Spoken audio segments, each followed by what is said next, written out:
Colonel doctor अनुज Yadav, consultant मनोचिकित्सक। आज आपसे बात करने आया हूँ एक मनोरोग के बारे में जो कि बहुत ही कॉमन है, ऑब्सेसिव कंपल्सिव डिसऑर्डर या ओसीडी।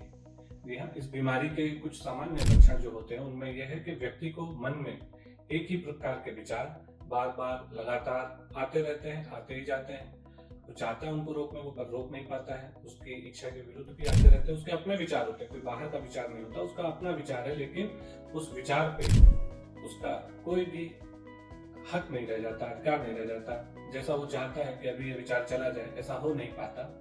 अक्सर देखा गया है इस बीमारी में जो सबसे ज्यादा लगातार आने वाला विचार होता है वो है डर्ट और कंटामिनेशन का या चीजों में गंदगी हो जाने का।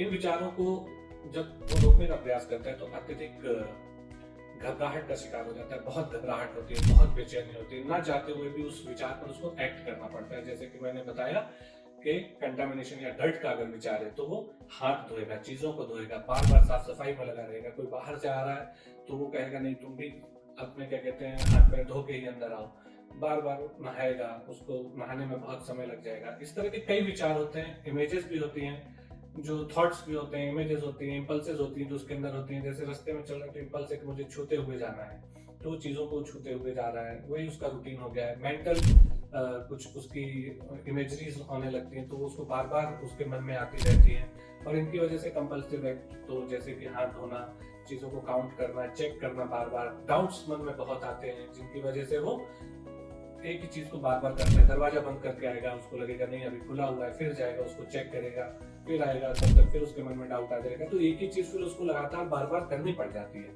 और यह चीज बहुत ही ज्यादा परेशानी का कारण होती है उसके लिए भी और उसके जो आसपास रहने वाले लोग हैं उनके लिए भी, क्योंकि वो भी उसके साथ में रह रहे हैं तो वो भी देख रहे हैं, वो भी परेशान हो रहे हैं कि बार बार एक ही चीज हो रही है, हम कितनी देर तक वो करें। और ये बहुत हद तक बढ़ भी जाता है, आगे चल के बहुत ही ज्यादा परेशानी का सबब बन जाता है।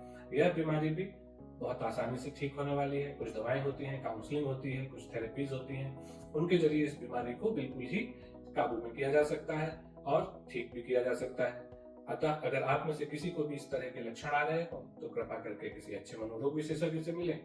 थोड़ी सी दवा, थोड़ी सी काउंसलिंग और आप बिल्कुल ठीक अपने जीवन में आनंद लेते हुए। आशा करता हूँ यह वीडियो आपको अच्छा लगे। धन्यवाद।